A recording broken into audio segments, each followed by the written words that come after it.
অনেক বেশি, তবে কারো কাছে পাওয়া যায়নি নিখোঁজের প্রকৃত তালিকা। বিমান বিধ্বস্ত মাইলস্টোনের হায়দার আলী ভবন এখন অনেকটা ধ্বংসস্তূপ। ভবনের সামনের গাছগুলোও যেন সাক্ষ্য দিচ্ছে ঘটনার ভয়াবহতার।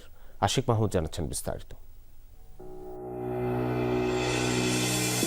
21 জুলাই দুপুর 1:12 সিসি ক্যামেরার এই ছবিতে দেখা যায় একটি বিমান আছড়ে পড়ে মাইলস্টোন স্কুল অ্যান্ড কলেজের ওপর। সাথে সাথেই তা বিধ্বস্ত হয়, কালো ধোঁয়ায় ছেয়ে যায় চারপাশ। আগুনে দগ্ধ হয় বহু শিক্ষার্থী, শিক্ষক ও অভিভাবক। আমরা তো বলবে যে আমার বাচ্চাটা আছে বা নাই, আমারে তো কেউ বলে না, আমি তো পাই না। বুকফাটা এই আহাজারি সন্তান হারানো এক মায়ের। আমার বাচ্চা কি ওরা গুম করে ফেলছে না কিছু করছে, আমার তো বলবে কি করছে ওরা। সূর্যের আলো ফোটার আগেই উম্মে তামিমা আদরের সন্তানকে খুঁজতে আসেন মাইলস্টোনে। জানা যায় তার মেয়ে উম্মে আফিয়া মাইলস্টোনের 3য় শ্রেণীতে পড়তো। বিমান বিধ্বস্ত হওয়ার পর থেকেই আফিয়ার খোঁজ মিলছে না। আমার মেয়ে ক্লাস 3-তে পড়ে, মারিয়াম উম্মে আফিয়া। ওরে পাই না, কোথাও পাই না। কালকে সব হসপিটাল খোঁজ যা শেষ, কোথাও নেই আমার বাচ্চা। কেউ কোনো খবর দিতে পারে না যে কোথায় আছে, কোথায় আছে। আমি তো ঢুকে গেছিলাম ভিতরে, এই যে হাত পা পুড়ে গেছে, ভিতরে ঢুকে গেছে। আমি দেখবো ক্লাসে, আমার বের করে দিছে। আমি যাইতে পারিনি, এখন কি আদৌ আসে নাকি না এটা বলতে পারতেছি না। আফিয়ার মতো এমন কত শিক্ষার্থী ও অভিভাবক নিখোঁজ, এমন তথ্য নেই কারো কাছে।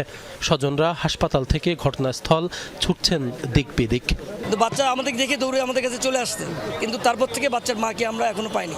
একটা লাশ না পাওয়া, এটা যে কত বড় বেদনা, আল্লাহ ছাড়া কেউ বুঝবে না। যার সন্তান নাই সে বুঝবে, আর যাদের হারায় না তারা বুঝবে না।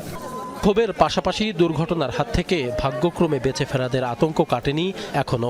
বিমানটি যখন স্কুলের সামনে আছড়ে পড়ে তখন ভবনের 2য় তলায় ছিল নোহান। আগুনে দগ্ধ হয়েছে সেও। ভয়াবহ সেই ঘটনা জানিয়েছেন যমুনা টেলিভিশনকে। আগুন আর আগুন, সবাই চিল্লাচিল্লি করতেছিল। আমি তারপরে দেখে তো বাইরে গেছি। তারপর মাছের রাস্তায় আমার ব্যাগের কথা চিন্তা হয়েছে। আমি ব্যাগ লয়ে এটা ছিলাম, আর তো মনে করছে আমি আগে জীবন বাঁচাই, তারপরে ব্যাগ তো পরে কিনে দেবো। তারপরে আমি লাশ দেখছি, লাশের উপরে পড়ে গেছি। তারপর পড়ছে আর উঠতে গেছি, আর এই যে হাতে লাগছে রড, তারপরে কান পুড়ে গেছে।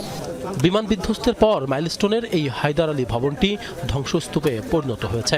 স্বজনদের আহাজারিতে ভারী আশপাশ। চোখের সামনে কোমলমতি শিক্ষার্থীদের দগ্ধ নিথর দেহ মানতে পারছে না কেউ।